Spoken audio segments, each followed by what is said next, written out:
The modern idea is you're supposed to accept yourself. I think that's an insane idea, by the way. Really, I can't think of a more nihilistic idea than that you're already okay. It's like, no, you're not. And the reason you're not is because you could be way more than you are. And so what do you want to be? You want to be okay as you are? Or do you want to strive towards what's better? Human beings are insufficient in and of themselves and need the movement upward. And so they need to conceptualize something like the highest good and then to strive for that. You should love and feel good about the person you are now. And that's actually a dubious proposition for a variety of reasons. One is, whatever your self is not only what you are. Yourself is also what you could become.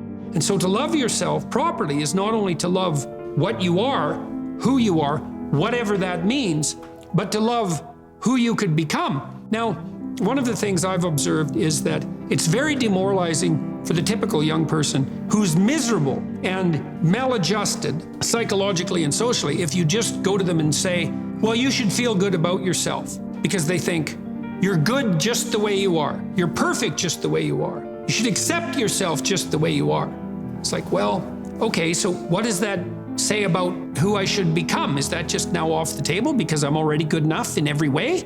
So am I done or something? What about who I should become? And then, well, how should I feel good about myself when I don't? Because I'm not getting along with myself. I'm anxious and hopeless and nihilistic and depressed, and I'm not getting along with other people. So how is it that that's all somehow something I should feel good about without being deluded? And these are complicated questions because you don't want to beat yourself with a stick, which might be the opposite of that. So, well, feel bad about yourself. It's like, no, be judicious and merciful with yourself and think that you need to accept yourself in some way, the way a mother accepts a child. But the maternal spirit is not the only spirit that governs the love that a child requires properly.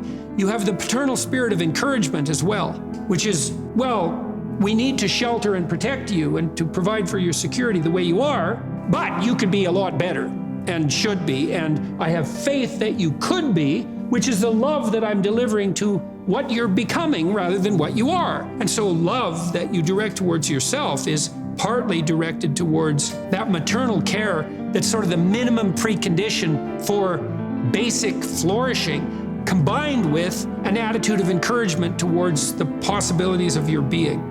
And so that's a much more sophisticated so-called self-love, partly because it's the kind of love that envisions you as something that unfolds across time. And it's a much richer conception because it also implies that there's a responsible adventure to your life. You're not all you could be, and there's pain in that.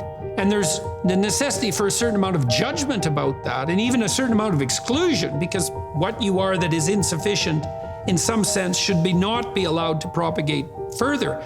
But if it's conjoined with encouragement, it's like, yeah, you're in a rough situation there, kiddo, but here's some things about you that are virtuous and good, and they're pretty powerful actually, and if you just made those more manifest, you could dispense with a lot of this immaturity and misery, and you could expand yourself out into life physically and psychologically, and you could start walking this pathway that makes things better. And the thing is that as soon as you start walking the pathway that makes things better, then things immediately become better because your whole orientation changes. And if you're in a bad place but you're escaping, that's pretty positive, even if it's a bad place. And you might think, well, it's still bad, but it's better. It's like, well, that's a lot better than a bad place that's getting worse. That's for sure, because that's hell.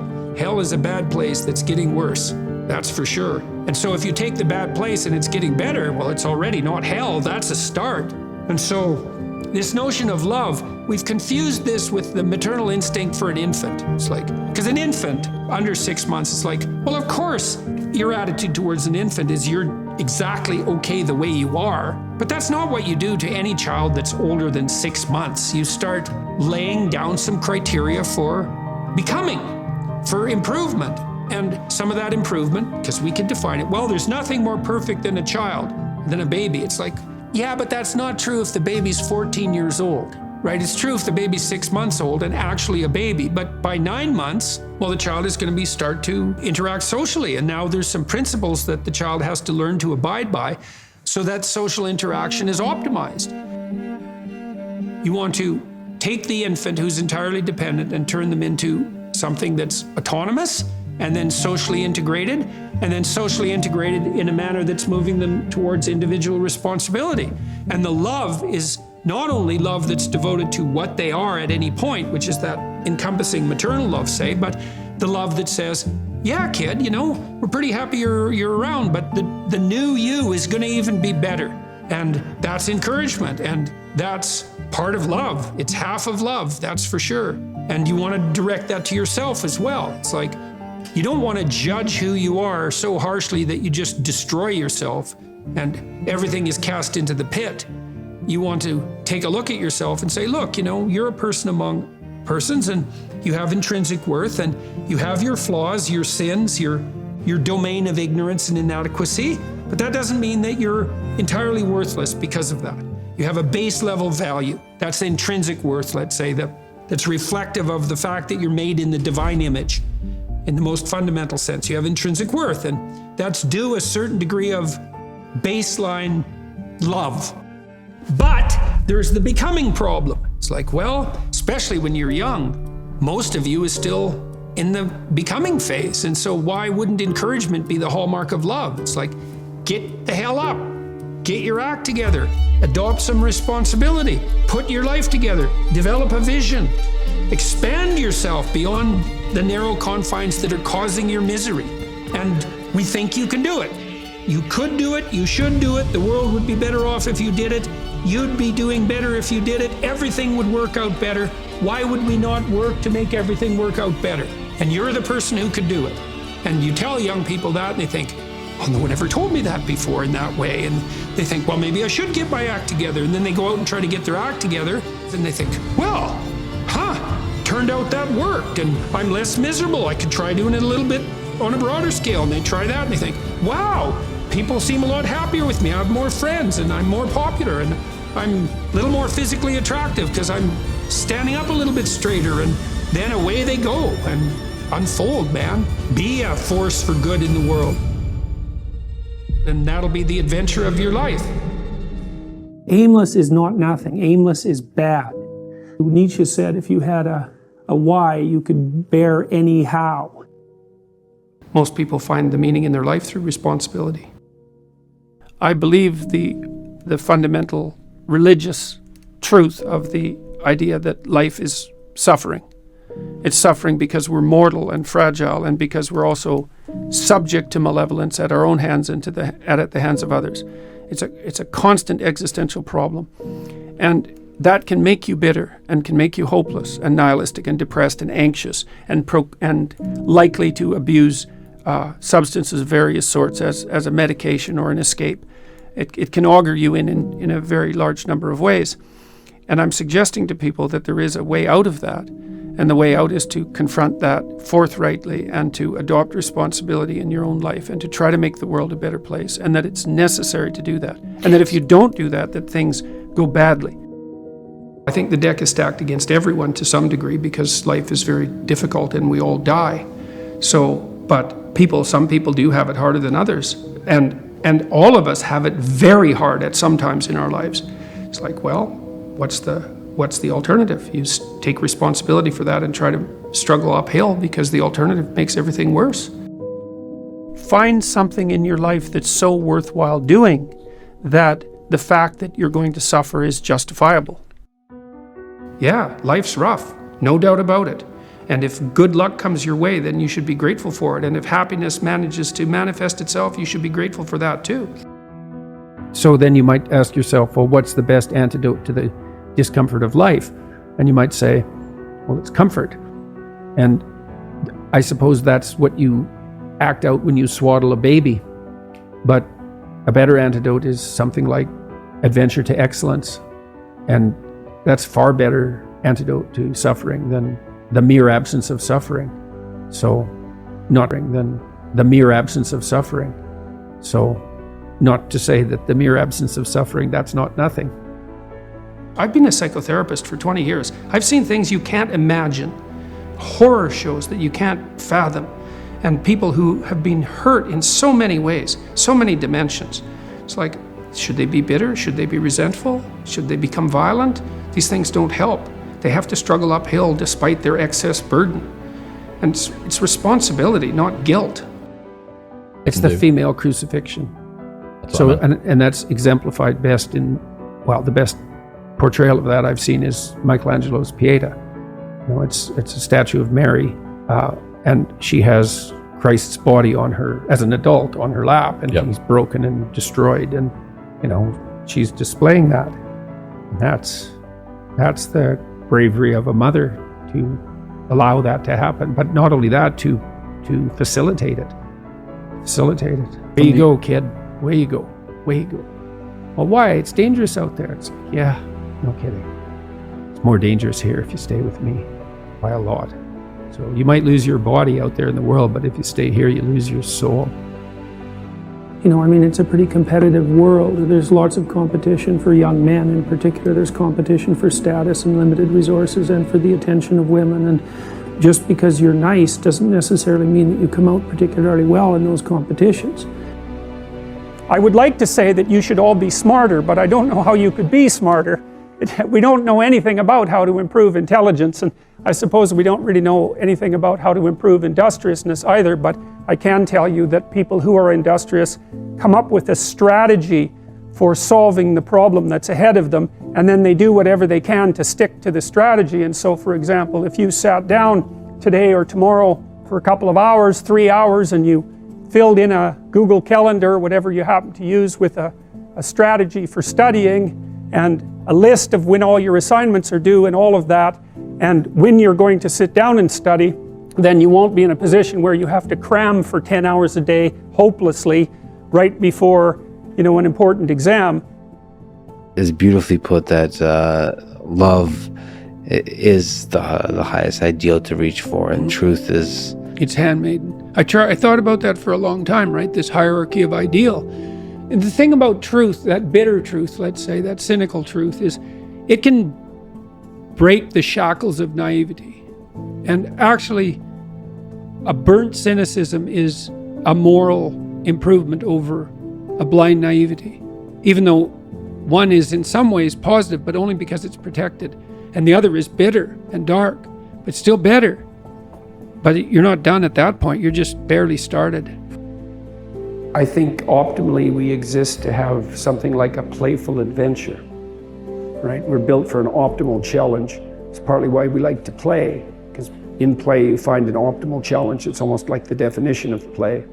And so if you can organize yourself and the world optimally, then you have adventure.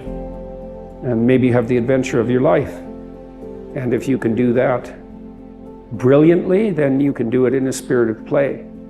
That's what you need and want. I saw in endless repetition in my clinical practice and in my own private life, when my eyes were open, the consequences of not saying what was true.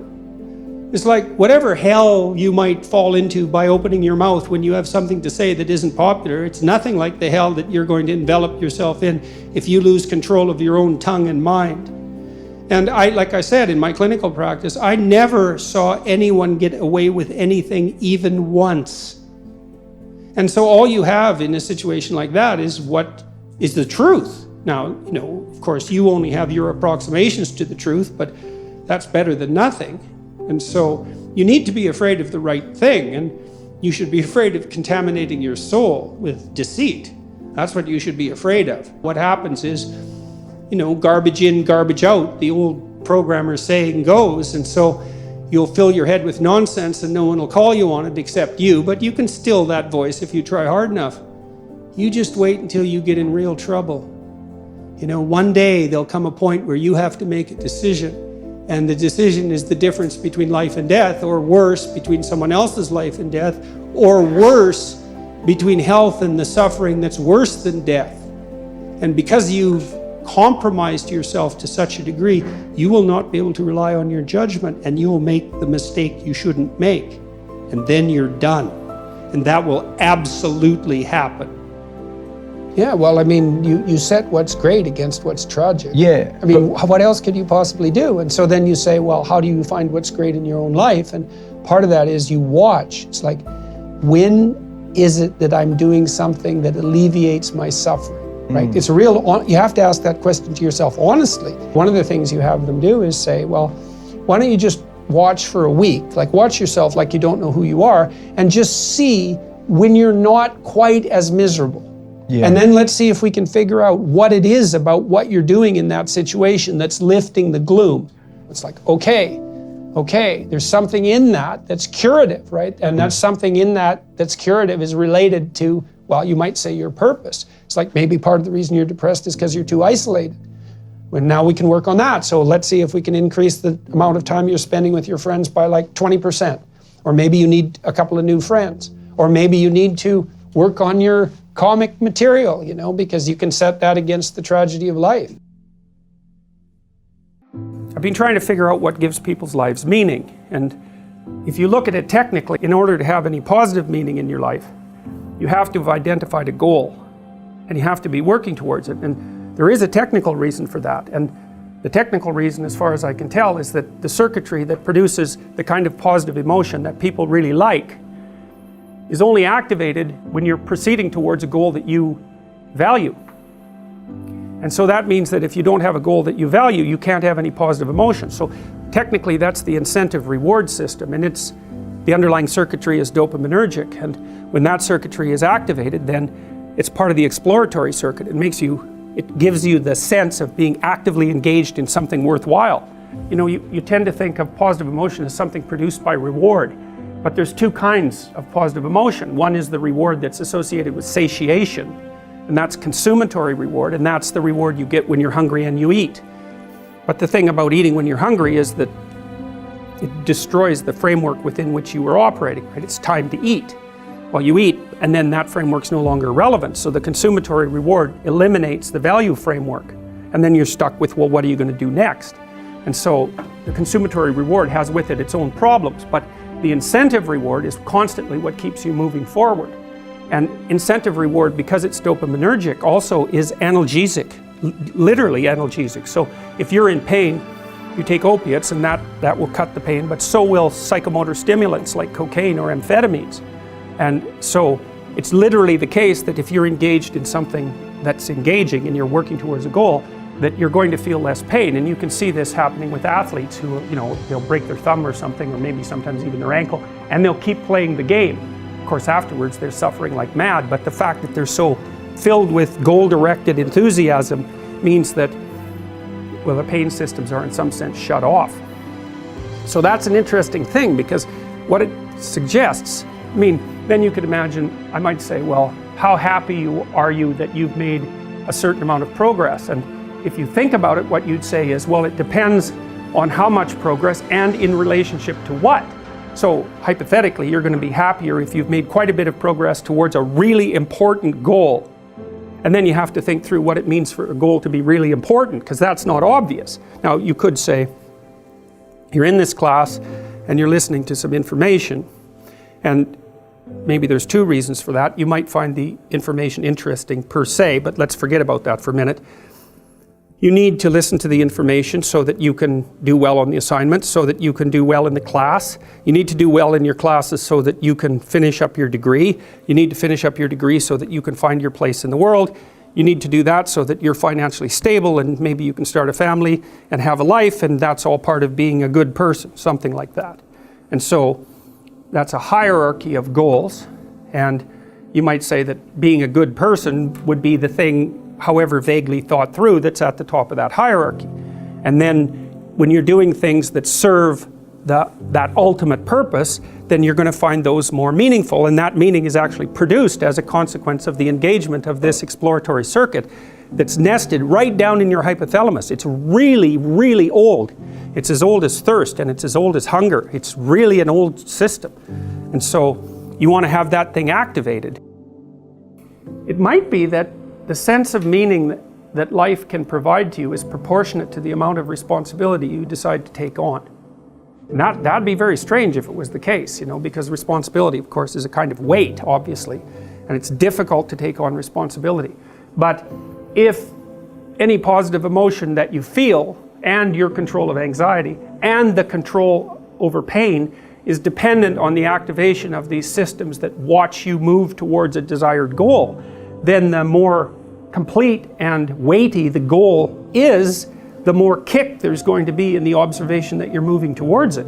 And you kind of already know this, because you'll have observed in your own life that when you're engaged in something that you believe in, that the time passes properly. You can see this even if maybe you're reading a paper and it's actually related in some intelligible manner to something that you want to learn. So even though it's difficult, you get engaged in it, you can remember it better, you can process it better, and you're not so likely to fall asleep, and you're not so likely to want to find distractions. All of that, you can get into it. And it would be very interesting if that was proportionate to the degree of responsibility that you're willing to shoulder, and I think you can make a strong case for that. I've also often wondered, imagine you could offer people a choice. Here's the choice. You could say, well, your life isn't meaningful. The nihilists have got it right. There's no meaning in your life. And because of that, there's no reason for you to accept any responsibility.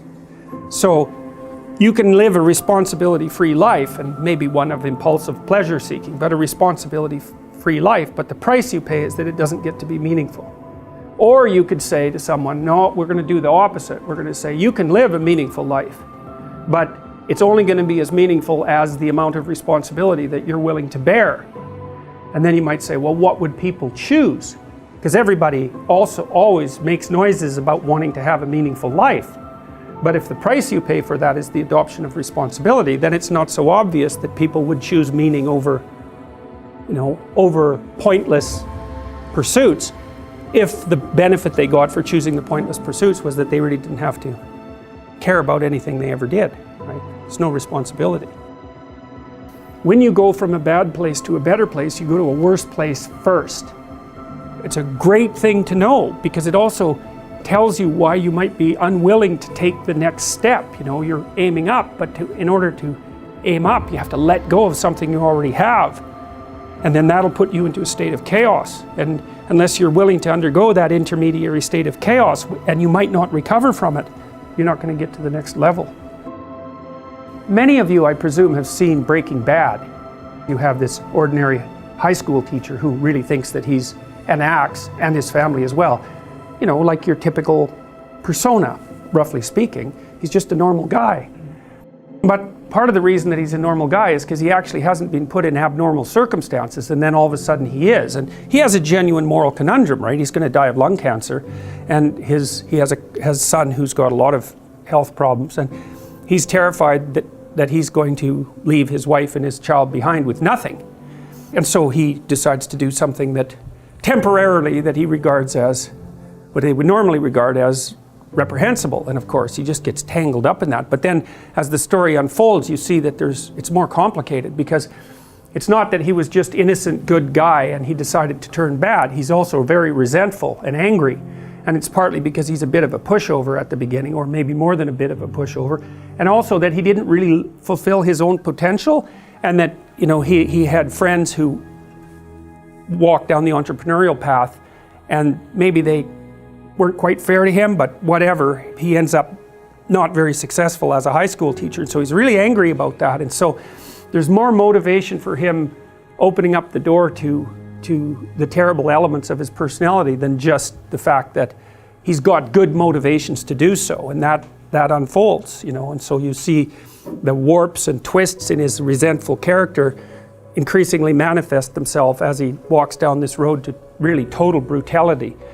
So it's one step at a time, and that's the thing, is that you end up in very bad places one step at a time, so you've got to watch those steps. Sometimes you take a leap forward and you learn some things, but you can't catalyze a new identity, so you try to go back and hide in your old identity. And that actually doesn't work, because, well, things have changed and you've learned something, and that isn't who you are anymore. And so it's like you have to cut parts of yourself off in a destructive manner to fit back into the person that you were. One of the times in your life when you actually realize that you're an individual is when you'll go and ask your parents something and you'll realize they actually don't know any more about what you should do than you do. And that sucks. And that's partly why people are often willing to maintain a tyrant-slave relationship with their father. It's like, on the one hand, you have to be inferior in a relationship like that. You know, you've always got the judge watching you. But on the other hand, there's always someone who knows what to do. There's always someone standing between you and the unknown that you can go ask, what should I do? Well, at some point, you'll realize that the reason you can't ask that anymore is because they actually don't know any more than you do. And then that's a pain, like that is a symbolic death. And that's also when you establish a more individual relationship with your parents. It's at that point that you could conceivably start taking care of them instead of the reverse. And that's a time that should come. But you have to let that image of perfection go. And that exposes you. When you're doubtful, say you're trapped, you ask yourself, well, why am I trapped? And that's a hard question, right? Some of it's your own inadequacy. You ask yourself, you sit on the bed and say, okay, man, I'm ready to learn something. Like, what's one thing I'm doing wrong that I know I'm doing wrong, that I could fix, that I would fix? It's like, you meditate on that, you'll get an answer. And it won't be one you want, but it'll be the necessary one. We kind of experience life as if we're tossed into it. You're male and not female. You're Hindu and not Christian. You're tall and not short. You have an arbitrary range of talents and an arbitrary range of limitations, none of which, in some sense, you chose. It's the cards you're dealt. Now, some of those are cards of privilege. Now, maybe you're born intelligent. Maybe you're born symmetrical. Maybe you're born healthy. Maybe you're born into a culture where it's much easier not to be absolutely deprived. And so, all of that, in some sense, is unearned. Now, the way you pay for your privilege is with your virtue. You have these opportunities and this existential guilt. And the way you expiate that and atone is by doing your best to live the best possible life you can manage, to speak the truth, to treat people with respect, to abide by the principles of the dignity of the individual, and to put your house in order. And that's how you pay for your unearned privilege. And we all have our privileges and our curses. All of us have that. That's why it's not useful to be envious of people. Carl Jung said, people in the modern world don't see God because they don't look low enough. And so imagine you're in your messy bedroom and you're sitting on the edge of the bed trying to have an honest dialogue with yourself. And the little voice says, you know, it's pretty disgusting in here. And you think, well, I'm way above such trivial niceties as organizing my room. Now that's pride. If you're above organizing what's actually yours, how in the world are you ever going to organize anything else? Well, it's time to take a brush to the toilet, and maybe that's where you start. And that works. You start making those micro improvements, like real micro improvements, real on the ground, actual micro improvements to things you know that are wrong, you'll improve unbelievably rapidly. Just look at how much opportunity you have to make things better. Not that it's easy. We're built to walk uphill. And when you reach the pinnacle of the hill, you want to stop and appreciate the vision. But the next thing you want is a higher hill in the distance, because it's from the uphill climb that we derive our value. And I mean this technically. Almost all the positive emotion we feel, especially the emotion that fills us with enthusiasm, that's experienced in relationship to a goal. You want a goal that you can never attain, so you can always move closer to the goal that recedes as you move towards it. You think, well, that's frustrating. It's like Sisyphus pushing the rock uphill. But it's not, because as you pursue that goal, you put yourself together and your life does get better and richer and more abundant. You're here to live, not to sleep. The problem with the vision of Mai Tais on the beach is that, first of all, that's a vision of drug-induced unconsciousness. Second, it's only going to work for about a week. Third, you're going to be a laughingstock in a month and depressed and aimless. I think the right solution to the most serious problems is to be found at the level of the individual. Jung said, for example, that we all acted out a myth, and whether we knew it or not. And maybe you're acting out a tragedy. Maybe you're acting out Narcissus. You don't know, because you've put that on yourself in an attempt, in some ways, to deliver to people what they want, or more accurately, to look as though you're delivering to people what they want. Someone who's really infantile and dependent, someone who's never left home, part of their problem is that they haven't crafted a persona.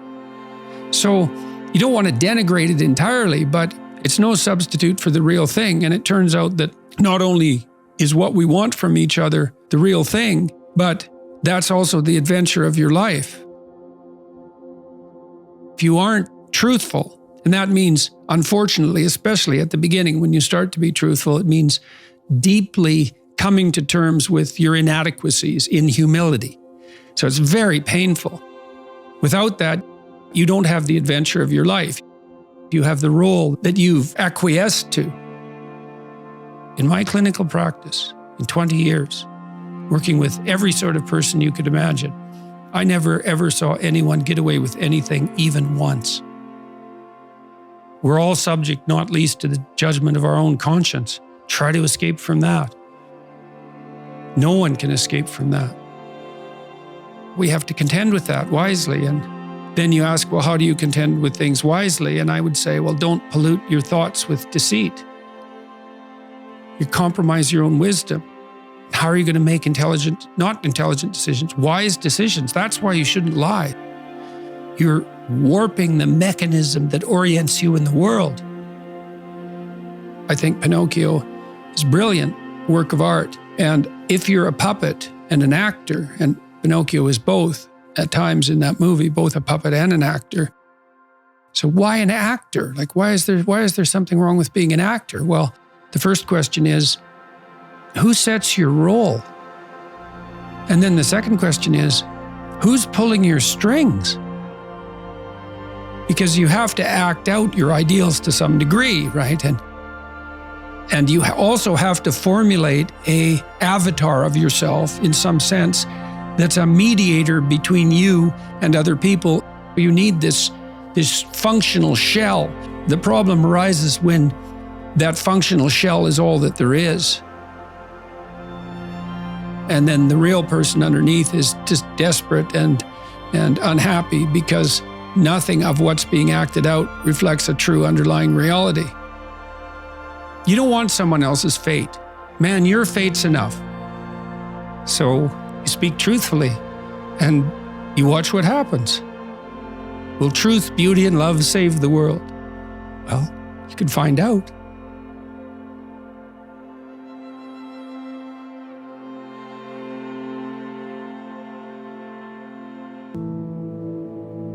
Don't overestimate yourself, but don't underestimate who you could be.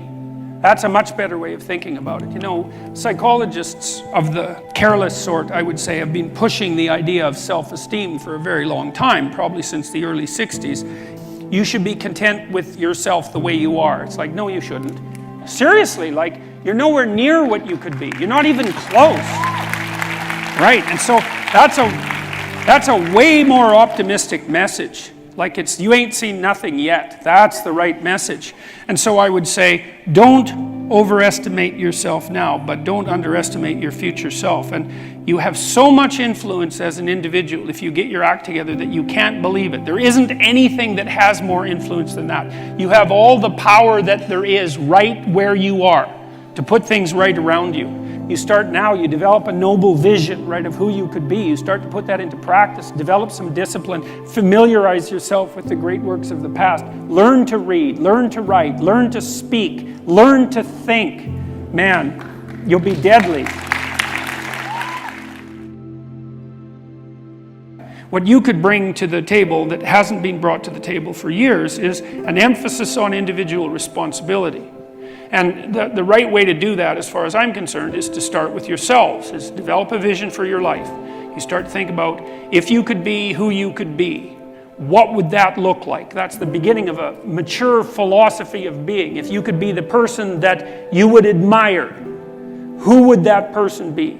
How would you configure yourself? How would you configure your career, your education, your family, the use of time outside of work? If you wanted to be the noblest person that you could be, who was adopting the maximal amount of responsibility, how would that look? Then you need a strategy to put that into place.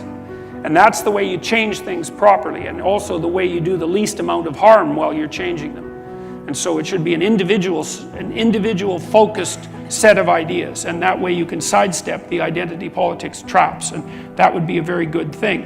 And I think a modern conservatism, which isn't really all that distinguishable from a classical liberalism as it turns out, is to put tremendous stress on the responsibility of the individual. And one of the things that's wonderful about that, as far as I'm concerned, and I made reference to this a few minutes ago, is that you need a meaning to offset the tragedy of life. Otherwise you just suffer stupidly, and you tend to make people around you suffer the same way. The way that you find that meaning is by adopting as much responsibility as you can. And what's also so fascinating about that is, you know, you're characterized by an indefinite potential. And it isn't easy to understand exactly what that is, that potential, but you know, it's what people call you on when they say, you know, you're not living up to your potential, whatever that is. That potential will be called forth from you as a consequence of adoption of responsibility, because it won't manifest itself unless you take on a load.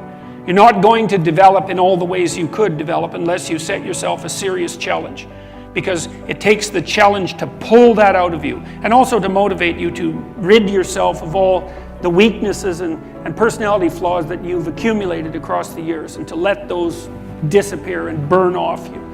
You need to load yourself up before the demands of life will be such that you will discipline yourself properly. And a noble goal is a very good way of beginning that. The truth of the matter is, as far as I'm concerned, that each of us has enough potential character, power of character, let's say, if it's properly manifested, to contend with that in a noble way, and to rise above it, and to transcend and to deal with it in large part, because we can make the world a much better place than it is for each of us individually, and for our families, and for our community.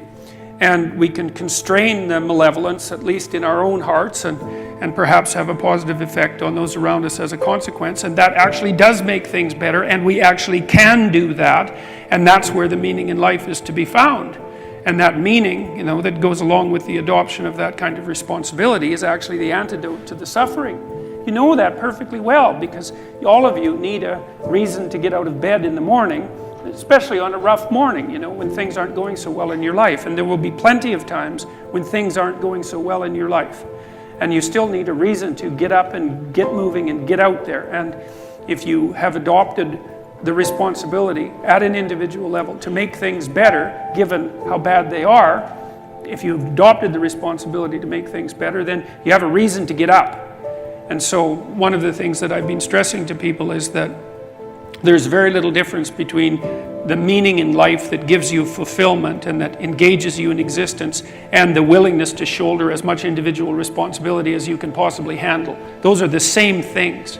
And that's a really useful thing to know. And you kind of know this, right? Everybody knows this, because first of all, if you're not living up to your responsibilities, even to take care of yourself, the probability that you're going to be ashamed of that at some level is extraordinarily high. And so your own soul tells you that you're in error, so to speak. But also, if you look at who you spontaneously admire, which is a good indication of where your value system really sits, you'll see that the people you admire are always people who take responsibility for themselves, and responsibility for their family, and responsibility for their community. Get your act together. You've got things to do in the world. The absence of your full being in the world leaves a hole that is filled by terrible things. At minimum, you have an ethical responsibility to ensure that the world doesn't devolve into something approximating hell. And at maximum, you have the responsibility, again, the ethical, and it's a heavy ethical responsibility, to do everything that's in your power to make things as good as you can possibly make them in this sophisticated manner that takes you and your family and your community into account. And it's on you, right? And that's meaning. You know, people say, well, I'd like to have a meaningful life. It's like, well, fair enough, but the price that you pay for the meaning that transcends tragedy is the adoption of responsibility for the catastrophe of existence. But that ennobles you, right? It makes you into someone strong and someone competent and someone who's worthwhile and who lives in a manner that justifies their own suffering. And that's what, there's nothing better than you could possibly do than that. Although there is a very large number of ways of looking at the world, or perhaps a near infinite number of ways of looking at the world, there isn't a near infinite number of ways of acting in the world in a manner that actually is successful. So, so there are constraints on how you can interact with the world in a successful manner. Let's assume that you don't want undue pain and anxiety. We could just start with that, and I think that's a reasonable proposition. You could tolerate some pain and anxiety if it's in the service of something greater, obviously, but I just mean pointless pain and anxiety. We don't want any more of that than is necessary, and that means that you have to take care of yourself to some degree, but the manner in which you take care of yourself is severely constrained. And this is partly why you have to be intelligent and careful and plot your way through life properly. You have to take care of yourself today, but you have to take care of yourself today in a way that doesn't interfere with you taking care of yourself tomorrow and next week and next month and next year and 5 years from now and 10 years from now. So you can't do just what you want to in the next hour, because if it's impulsive pleasure seeking, let's say, something like that, excess alcohol use or excess drug use or careless sexual behavior or betrayal of people to gain you something in the moment, you're going to pay for that. You're going to pay for it tomorrow. You're going to pay for it next week and next month and next year. So because you're going to exist in the future and because you have to live with yourself, there's only a certain number of ways that you can act that are going to work. But it's more than that. It's not just that you're responsible to your future self or the set of all your future selves. It's that you also have to act in a way that works for your family, because otherwise your family is going to disintegrate and break down and cause you and them all sorts of misery and grief. And not just your family now, but also your family into the future. And then not just your family either, but also your community. And so you have to set your aspirations so that they serve you in the broadest sense over a long period of time, and they also serve your family and they also serve your community, and that's a very tight set of constraints. And I think that the best solution to that set of constraints from a philosophical perspective, or maybe even a theological perspective, is to view the world as a place not of groups but of individuals, of sovereign individuals who are responsible for their destinies, responsible for their families and for their communities. You learn to use minimal necessary force. It's like you don't defend yourself any more than you have to. Like, be careful. Don't push any harder than you need to, because all you do is you generate a counterforce by pushing harder than you need to, and then you're in conflict. And you think, well, I like a little conflict. It's like, look, fair enough, a little conflict, man, no problem. It keeps your life kind of interesting, and maybe that's on the problem-solving edge. But a little conflict can become a lot of conflict very, very rapidly, and if you have any sense at all, that's not what you want. You know, especially if you have other things that are better to do, and you should have other things that are better to do. 18-year-old kids, one sentence, what would you say to them? What's the restorative, the redemptive sentence? What should they do? Don't be thinking your ambition is corrupt. You know, because that's part of the message now. Human beings, we're a cancer on the planet. We're headed for an environmental apocalypse. The entire historical structure is nothing but atrocity, etc., etc. Anyone with any ethical aim whatsoever is just going to pull back. You don't want to manifest any ambition, support the patriarchal structure, exploit the environment. You got to crush yourself down. You shouldn't even have any children. It's like, no. There's no excuse for that. There's zero excuse for that. I saw a professor at an event, something like this. He came out and trumpeted this bloody, environmentally friendly house he built. And, you know, fair enough, man. It was a pretty interesting house, but not everybody had the $4 million that it took him to build it. And I'm not criticizing his money even. It's like, he's had some money, good for him, he built a house, okay. But then to trumpet that as a moral virtue, well, you're pushing it there. And then he came out to all the kids and he said, you know, my wife and I decided that we were only going to have one child, and I think that's one of the most ethical things we could have possibly done, and I would strongly encourage you to do the same.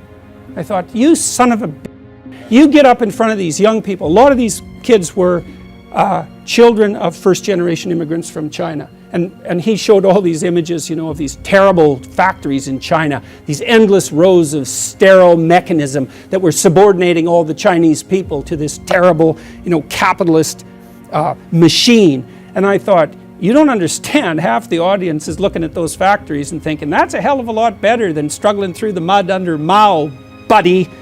And so, I don't know where he thought he was, but to come out in front of all those kids and basically tell them that the whole human enterprise is so goddamn corrupt that the best thing they could possibly do is limit their multiplication, and to think of himself as a scholar and an educator. I did say something, by the way. It was rather uncomfortable, and he stomped off the stage. But that's no message for young people. There's no excuse for that. And you think, well, you know, we're going to destroy the planet. We have to do this. We have to demoralize the youth to be ethical. It's like, yeah, really, that's your theory? You're going to demoralize young people to be ethical? That's your theory? It's like, you should go home and think about that for like a year. And I'm passionate about this, you know, because you have no idea how many people that's killing. You have no idea. I see people everywhere, all over the world, they're so demoralized, especially young people with a conscience, because they've been told since they were little that there's nothing to them but corruption and power. It's like, how the hell do you expect them to react? If you orient yourself ethically in the most fundamental sense, then in some sense you have the force of God on your side, and then maybe you can prevail despite the difficulty. And I think that's right. I think that's true. So, and you can ask yourself, I try to ask these questions seriously, you know, and I would also say that I've been driven to my religious beliefs, such as it is, by necessity, not by desire. What do you want to have on your side when you're contending with the unknowable future and its vagaries? How about truth? How about beauty? How about justice? You want allies? Those are powerful allies. People have to act as ethically as they are powerful. And so I've been trying to convince people to do that, I suppose, or to put forward, not to convince them precisely, but to put forward an argument about why that's necessary and why it's on them. It's like, no, this is on you. You got to understand this problem, it's you. You don't get it right, it isn't going to work. And so how do you do that? Well, you start with what you have under control in your own life, because where else are you going to start? You look to yourself, put your house in order. Don't be worried about some other person walking the satanic path. And that's what activists do all the time, right? It's you. It's the corporations, like it's someone else. No. It's you. And I think that's also fundamental to the Judeo-Christian doctrine, is that it's you. It's on you. Redemption's an individual matter. And so my hope is that if enough people take themselves with enough seriousness, then we won't end up in hell. Because we certainly could. It's a high probability. And so, and I also don't think that you can be motivated enough to put your house in order to the degree that's necessary merely by being attracted, let's say, to the potential utopia that might emerge as a consequence of that. So that'd be a vision of heaven, let's say. No, you need to also be terrified of hell. Think, well, there's no such thing. It's like, just because you haven't been there doesn't mean there's no such thing. It's like, you have to be pretty bloody naive to think there's no such thing. Like, how much evidence do you need? And how does it come about? Well, it comes about, at least in partial, consequence of the sins of men. And I think that's true. So I go around and I talk to people. I say, look, there's not only more to you than you know, there's more to you than you can imagine. You have an ethical responsibility to act in that light. And you might claim not to believe that, but I would say, well, your whole culture is predicated on that belief. And insofar as you are an active member of that culture and a believer in its structure, then you believe it. You might not be very good at believing it, you might be full of conflict and doubt, and you might not be able to articulate it, but it's still right at the bedrock of your culture, this notion of what? The divine sovereign individual. Is that not what your culture is predicated on, that idea? The logos inherent in each person? It's something other than that? I've never seen a credible argument made to show that it's anything other than that. You know, you can say, well, rights are attributed to you by the state. It's like, sorry, that's a weak argument because the state's dependent on your actions. So, you know, to believe that, you have to believe that the state is the entity and that individuals are just subordinate in some fundamental sense to the state. It's like, no, the state is dependent on the individual to exactly the same degree. So, we're the active agent of the state in some sense. We're the seeing eye of the state, the speaking mouth of the state, because the state's dead without the individuals that compose it. C.S. Lewis, if I swallow the scientific cosmology as a whole, meaning only all that exists is what we can perceive through our senses, then not only can I not fit in religion, I cannot even fit in science. If minds are wholly dependent on brains, and brains on biochemistry, and biochemistry in the long run on the meaningless flux of the atoms, I cannot understand how the thought of minds should have any more significance than the sound of the wind in the trees. You feel that one as well? Yeah, well, that's a complicated problem. First of all, I do believe that I don't think science is possible outside of an encompassing Judeo-Christian ethic. So, for example, I don't think you can be a scientist without believing as an axiom of faith that truth will set you free, or that will set us free. So we don't know the conditions under which science is possible, you know, and we tend to overestimate its epistemological potency. It's only been around, I mean, you can stretch it back to the Greeks if you're inclined, but in a formal sense, it's only been around for about 5 centuries, and it's only thrived for a very short period of time, and it's perfectly reasonable to assume that there were particular preconditions that made its rise and ascendancy possible.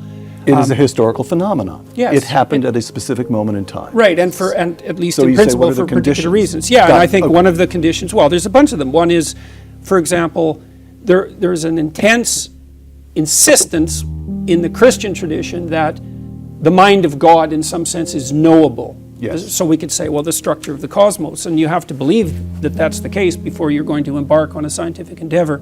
You have to believe that there's some relationship between logos, logic, let's say, but logos is a much broader concept than logic, that's for sure. You have to believe that there's some relationship between that and the structure of the cosmos. You have to believe that the pursuit of truth is in itself an ethical good, because why would you otherwise bother? You have to believe that there is such a thing as an ethical good, and those are not scientific questions, which is why I think the arguments of people like Hitchens are weak. It's like, yeah, Hitchens, Dawkins, people like that, they have a metaphysic which they don't know, and they assume that metaphysic is self-evident. It's like, well, sorry guys, it's actually not self-evident, and they assume that it can be derived from the observations of empirical reality, and the answer to that is no, there's going to be axioms of your perceptual system that aren't derivable from the contents of your perceptual system. And you might think, well, that's not very scientific, and I would say, well, take it up with Roger Penrose and see what he thinks. Because I just talked to him for like 3 hours partly about this topic, about, say, the role of consciousness and the structure of consciousness. And it's by no means obvious that the materialist reductionists have the correct theory about the nature of consciousness. And not surprisingly, it's like we don't understand the relationship between consciousness and being at all. The conditions of human life are such that suffering is an integral part of existence. Life is suffering. Why? Well, one reason is because of society's arbitrary judgment. Every single one of us has traits and features and quirks and idiosyncrasies that are far from ideal and that are judged by the standards of society as insufficient. And so you suffer because of your imperfect insufficiency in the eyes of others. And you can certainly make the claim that fairly frequently that's arbitrary. And so that's the claim that society is tyrannical and judgmental and needs to be constantly reconstituted so that the tyrannical element doesn't take full control. And fair enough, you have to stay awake so that that doesn't happen. But the thing is, it doesn't matter what society it is, although they vary in the degree of their tyranny. The mere fact that you're grouped together with other people and have to come up with a common value structure in order to live together means that many of the things that characterize you are going to be suboptimal. And so the price you pay for social being is that much of you is deemed insufficient. Now, hopefully there are various ways that you can be within a society that's sufficiently diverse so that you can find a place where what's good about you in the eyes of others and perhaps in your own eyes can flourish of its own accord. Because you don't have to be good at everything. If you can be good at one thing well enough, that might allow you your niche. And hopefully a healthy society allows for that. Certainly societies can become so tyrannical that they don't. The other element of it, clearly, is the mere fact of the arbitrariness of the natural world. You have a lifespan that's going to be counted in the number of decades that you can count on two hands. And that has nothing to do, technically, with the tyranny of the social structure. Now, you could say, if we got our act together more completely, perhaps you could live longer, and fair enough. But the fact of the limits of your lifespan and the suffering that's necessarily a consequence of that, the death of your parents and the death of most people that you will know before you, means that that part of suffering is an integral part of existence itself. And so that can't be laid at the feet of an insufficient social structure except insofar as it's tyrannical and blind. It's a condition of existence. And then by the same token, you have your own responsibility for some of your unnecessary suffering, because there's things you could be doing to make your life better and to make life better for other people that you know perfectly well that you're not doing. So there's three reasons why you suffer, and one is, well, look at you and the way you're built. It's inevitable. There's not very much of you and there's a lot of everything else. And so you just don't last that long, and you're fragile across multiple domains, and then you're harshly treated by society, and there's no doubt about that. And then there's responsibility that can be laid at your own feet.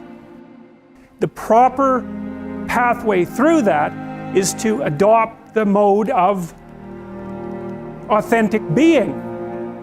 And that is something like refusing to participate in the lie, in deception and the lie, to orient your speech as much as you can towards the truth, and to take responsibility for your own life and perhaps also for the lives of other people. And there's something about that that's meaningful and responsible and noble, but also serves to mitigate the very suffering that produces, say, the nihilism or the flee into the arms of totalitarians to begin with. You need something to shelter you against your own vulnerability.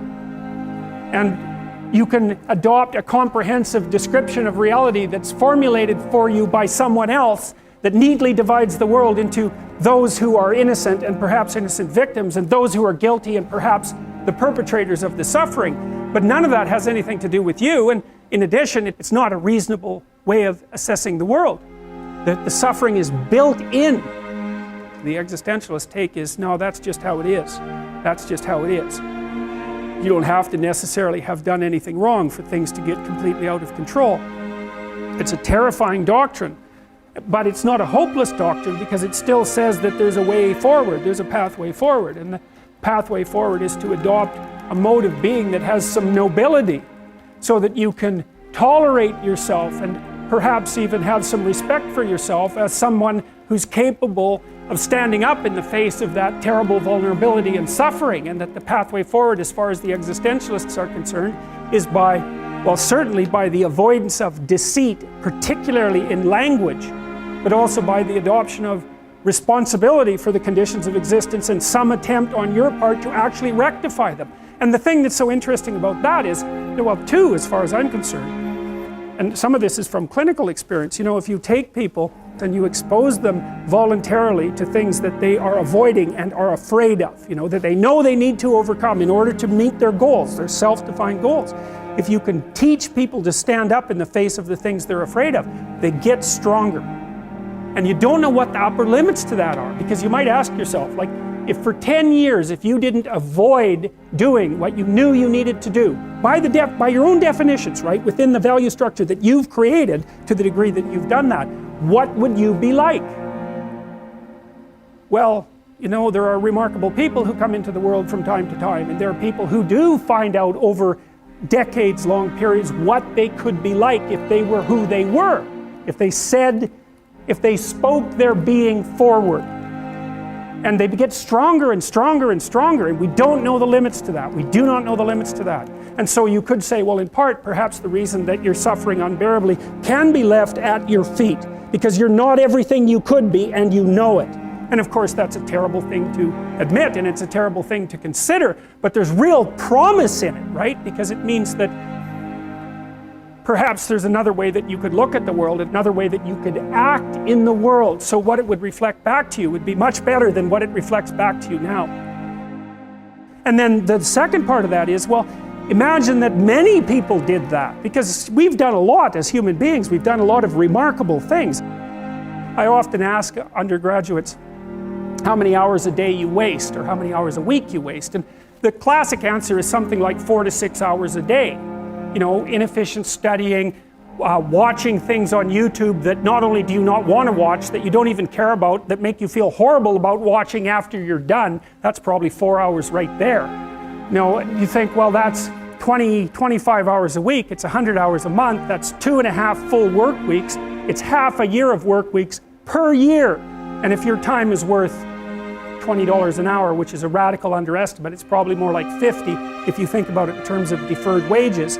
If you're wasting 20 hours a week, you're wasting $50,000 a year. And you are doing that right now. And it's because you're young, wasting $50,000 a year is a way bigger catastrophe than it would be for me to waste it, because I'm not going to last nearly as long. And so if your life isn't everything it could be, you could ask yourself, well, what would happen if you just stopped wasting the opportunities that are in front of you? You need something meaningful to set against suffering. That's what you have to set against suffering, not happiness. Sometimes you don't have, that's not an option sometimes. Happiness is like, no, I don't think I had any happiness at all for 3 years, pretty much. Because it was dire. Well, my wife, she spent a year hovering on the brink of death in a variety of different ways. Before that, my daughter had catastrophic health problems, which have mostly resolved. And then I got extremely ill, so we've been in, and at the same time, we were facing social pressure of like an unparalleled magnitude, people trying to, you know, bring this enterprise to a halt, I suppose. That's probably the right way to think about it. Most of that time, I was hoping that I would die. I've been grateful for the good things that have happened to me, but I don't think I was grateful enough before just for mundane normality, you know? Yeah. And, you know, you think you don't have everything you could have, and perhaps that's true, but if you can sit down and breathe, there's lots of people who don't have that. Life is brutally difficult, and sometimes unbearably brutally difficult. And you can see the progressives playing with that notion. It's warped into this sense of victimization, but it does reflect some understanding of the underlying tragic reality of life. And so it's good to get that right out on the table to begin with. Say, well, you're miserable, you have your reasons, and they might be deep reasons. But if you let the misery demoralize you and make you bitter and cynical and cowardly and make you withdraw, then first of all, that's a failure in the highest sense on your part, and all it's going to do is make everything worse. And then you might think, well, what do you have to respond to that? How do you respond to that catastrophe and challenge? And the answer is, terrible as things are, there's a lot more to you than you can possibly imagine. And that if you face those things forthrightly and with some faith and courage, then you can have the adventure of your life and prevail even over catastrophe. People have difficult lives, and that life itself is full of suffering, and that we make it worse with our own voluntary stupidity and willful blindness and even malevolence. And that's what we contend with, you know. We contend with suffering and malevolence, and as a consequence, it's necessary to pursue something that has substantive meaning to set against that. And I think that it's self-evident, once it's articulated anyways, that most people find deep meaning in their life as a consequence, not of their rights or their impulsive pleasures even, but as a consequence of bearing responsibility for themselves, for their family, for their community. And the heavier the responsibility, the better. Well, Professor Stephen Hawking, before he died, gave me his last television interview, and he said that the biggest threat to the future of mankind was when artificial intelligence learnt to self-design. What do you think the biggest threat to mankind is? Narcissistic compassion. Now AIs, it's a threat too, but if we had our act together ethically, it's possible that AI could become a useful servant rather than a tyrannical master. You don't want to automate your tyrannical masters. The ideal that you're observing that makes you jealous and resentful is in large part an illusion that's created by your own mind. I can give you just one example. I know a fair number of extremely wealthy people, and I tell you, man, they have a burden of responsibility that would crush me, would crush the typical person. They're just working flat out, like 90 hours a week. They have their money and they have their status, and that's not nothing. But don't be thinking that there isn't a price to be paid for that. They don't see their families, they're often divorced, they don't see their children grow up, and they don't have time off. Now, there are wealthy, what would you call, playboy types, I suppose, who live out the dreams of wealth of a foolish 14-year-old, but they're not that common, and you have to be careful of what you're jealous of because you don't really know what it is. And then the other thing to understand, you're quite different from other people, and you shouldn't be comparing yourself to them because they're not like you. They don't have your family, they don't have your temperament, they don't have your troubles, they don't have your abilities. The only person that has those is you. Compare yourself to who you were yesterday and not to who someone else is today. And see, that's a game you can win because you could be a little better today than you were yesterday. Most of the time when you're discussing something that needs to be discussed, everybody's actually rather upset about it. If you're actually talking about something important, right? Because why talk otherwise, unless you're just shooting the breeze? But if there's an issue at hand that has to be discussed, then people are already upset and they have different viewpoints, and the offensiveness in some sense is built into that. And you know that because if you have a family, if you have a wife, if you have an intimate relationship, and you're discussing something that's difficult, the probability that you're not going to offend each other if you're actually having the conversation is zero. And so you don't have to think unless you have a problem. And if you have a problem, then when you think, you're going to offend people. And so what, are we not going to think? That seems like a bad idea. Liberals are higher in openness, that's trait creativity, and lower in conscientiousness, especially orderliness. And that seems to be because they believe, or their niche is an informational niche. They believe that the free flow of information is worth the risk. So that'd be the free flow of people across borders, the free flow of ideas across borders, the free flow of concepts across categories. They'd rather that the borders were permeable.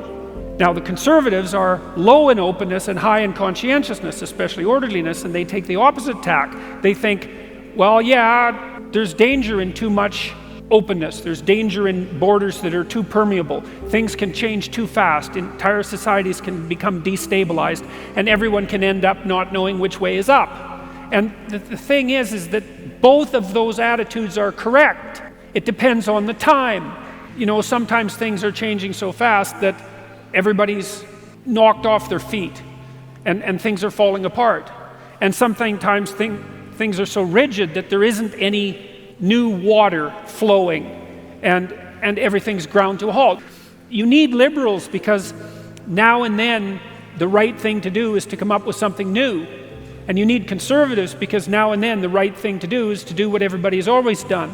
And the reason you need political dialogue is so that the liberals and the conservatives can continue to argue about which of those solutions is appropriate right now. The game of dividing human beings up by their group identity ends in disaster, no matter who plays it and no matter what the reasons are. adopt a stance of ready engagement with the world and to reflect that in your posture. And the reason that I write about lobsters is because there's this idea that hierarchical structures are a sociological construct of the Western patriarchy. And that is so untrue that it's almost unbelievable. And I use the lobster as an example because the lobster, we divulged from lobsters in evolutionary history about 350 million years ago, common ancestor. And lobsters exist in hierarchies, and they have a nervous system attuned to the hierarchy. And that nervous system runs on serotonin, just like our nervous systems do. And the nervous system of the lobster and of the human being is so similar that antidepressants work on lobsters. And it's part of my attempt to demonstrate that the idea of hierarchy has absolutely nothing to do with sociocultural construction, which it doesn't.